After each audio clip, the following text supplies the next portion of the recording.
BJP. സംസ്ഥാന general secretary K സുരേന്ദ്രന്റെ വെല്ലുവിളിക്ക് മറുപടിയുമായി എം.പി. രാജേഷ് എം.പി.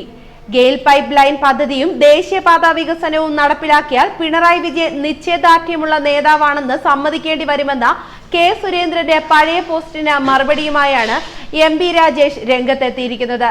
സുരേന്ദ്രൻ ഇരുമുടിക്കെട്ടുകൊണ്ട് അഭ്യാസവും കാണിച്ച് നടക്കുന്നതിലും അനുയായികൾ നെയ്ത്തേങ്ങ കൊണ്ട് ഭക്തരുടെ തലയ്ക്ക് നേരെ ഉന്നം പിടിക്കുന്നതിനുമിടയിൽ പിണറായി വിജയൻ നയിക്കുന്ന സർക്കാർ അസാധ്യമെന്ന് കരുതിയ ആ ലക്ഷ്യങ്ങൾ നിറവേറ്റിയിരിക്കുന്നു എന്നും എം.പി. രാജേഷ് പരിഹസിച്ചു. കെ സുരേന്ദ്രന്റെ പഴയ ഒരു FB പോസ്റ്റിന്റെ സ്ക്രീൻഷോട്ട് കൂടി ഉൾപ്പെടുത്തിയാണ് എം.പി. രാജേഷിന്റെ പ്രതികരണം. തന്റെ ഫേസ്ബുക്ക് പോസ്റ്റിലൂടെയായിരുന്നു എം.പി. രാജേഷ് പ്രതികരിച്ചത്. എം.പി. രാജേഷിന്റെ ഫേസ്ബുക്ക് പോസ്റ്റ് ഇങ്ങനെ: കെ സുരേന്ദ്രൻ സമ്മതം സമർപ്പയാമി. കെ സുരേന്ദ്രന്റെ പഴയ ഒരു FB പോസ്റ്റിന്റെ സ്ക്രീൻഷോട്ട് ഇതോടൊപ്പം കൊടുക്കുന്നു. മുഖ്യമന്ത്രി പിണറായി വിജയൻ ഗെയിൽ പൈപ്പ് ലൈനും ദേശീയപാത സ്ഥലമേറ്റെടുപ്പും പൂർത്തീകരിച്ചാൽ നിശ്ചയദാർഢ്യമുള്ള നേതാവാണെന്ന് സമ്മതിക്കേണ്ടി വരുമെന്ന് പറഞ്ഞാണ് സുരേന്ദ്രൻ പോസ്റ്റ് അവസാനിപ്പിക്കുന്നത്. സമ്മതിക്കേണ്ടി വന്നിരിക്കുന്നു സുരേന്ദ്ര, സമ്മതിക്കേണ്ടി വന്നിരിക്കുന്നു. ഗെയിൽ പൈപ്പ് ലൈൻ പണി പൂർത്തിയായിരിക്കുന്നു. ദേശീയപാതയ്ക്ക് വേണ്ടിയുള്ള സ്ഥലമേറ്റെടുപ്പ് ഒട്ടുമുക്കാലും പൂർത്തിയായി കഴിഞ്ഞു. രണ്ടും സർക്കാരിന്റെ 1000 ദിനങ്ങൾക്കുള്ളിൽ.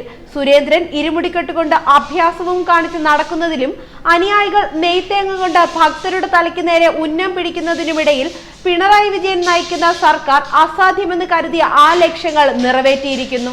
സുരേന്ദ്രന്റെ ചലഞ്ച് സർക്കാർ വിജയകരമായി പൂർത്തിയാക്കിയിരിക്കുന്നു. നോട്ട് റദ്ദാക്കൽ സമയത്ത് ഏഷ്യാനെറ്റിലെ വിനുവിനെ സുരേന്ദ്രൻ വെല്ലുവിളിച്ചിരുന്നില്ലേ? ചുരുങ്ങിയത് 3 ലക്ഷം കോടി രൂപ ബാങ്കിലേക്ക് തിരിച്ചു വരില്ലെന്നും അത്രയും സർക്കാരിന് ലാഭമുണ്ടാകുമെന്നും താൻ പറയുന്നത് സംഭവിച്ചില്ലെങ്കിൽ വിനു പറയുന്ന പണി ചെയ്യാമെന്നും പറഞ്ഞത് സുരേന്ദ്രന് ഓർമ്മയുണ്ടോ? വിനു പാകിസ്ഥാനിലേക്കെങ്ങാനും നാടുവിടാൻ പറയാതിരുന്നത് നന്നായി. അപ്പോ എപ്പോഴാ സുരേന്ദ്ര സമ്മതം സമർപ്പയാമി എന്ന് ഫേസ്ബുക്ക് പോസ്റ്റ് അവസാനിക്കുന്നു. എം.പി. രാജേഷിന്റെ മറുപടിക്ക് ആധാരമായ സുരേന്ദ്രന്റെ FB പോസ്റ്റ് ഇങ്ങനെ: മുഖ്യമന്ത്രി പിണറായി വിജയന്റെ മുന്നിലുള്ള 2 പ്രധാന വെല്ലുവിളികൾ ദേശീയപാത വികസനവും ഗെയിൽ വാതക പൈപ്പ് ലൈനും പൂർത്തീകരണവും ആയിരിക്കും. ഇത് രണ്ടും ഫലപ്രദമായി വിജയിക്കാൻ കഴിഞ്ഞാൽ അദ്ദേഹത്തിന് അതൊരു നേട്ടം തന്നെയായിരിക്കും. അതത്ര എളുപ്പമാവില്ലെന്നാണ് എന്റെ പക്ഷം. അതിനു പിന്നിൽ ഒരു രാഷ്ട്രീയമുണ്ട്. ഇക്കഴിഞ്ഞ നിയമസഭാ തിരഞ്ഞെടുപ്പിൽ ഇടതുമുന്നണിയുടെ വിജയത്തിന് പിന്നിൽ കേരളത്തിലെ മുസ്ലിം പൊളിറ്റിക്സിന്റെ സ്വാധീനം ചെറുതല്ല. മുസ്ലിം ലീഗ് UDF-ലായിരുന്നെങ്കിലും മുസ്ലിം പൊളിറ്റിക്സിന്റെ വക്താക്കളായ SDPI, ജമാഅത്ത് ഇസ്ലാമി, കാന്തപുരം സുന്നികൾ, സോളിഡാരിറ്റി എന്നിവർ ഇടതുപക്ഷത്തെയാണ് സഹായിച്ചത്. അതുവഴിയാണ് ഹിന്ദു വോട്ടിന്റെ നഷ്ടം അവർ നികത്തിയത്.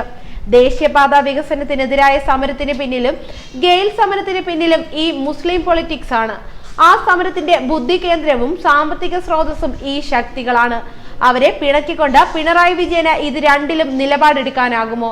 ഇനി അഥവാ അങ്ങനെ ഒരു ഉറച്ച നിലപാടെടുത്താൽ ഈ സംഘടിത ശക്തികൾ ഇടതുപക്ഷത്തിന് നൽകുന്ന പിന്തുണ എന്താകും? ഒരു പ്രവചനത്തിനും മുതിരുന്നില്ല. ഇതിൽ രണ്ടിലും വിജയിച്ചാൽ പിണറായി വിജയൻ നിശ്ചയദാർഢ്യമുള്ള നേതാവാണെന്ന് സമ്മതിക്കേണ്ടി വരും. ന്യൂസ് ഡെസ്ക് മലയാളി വാർത്ത.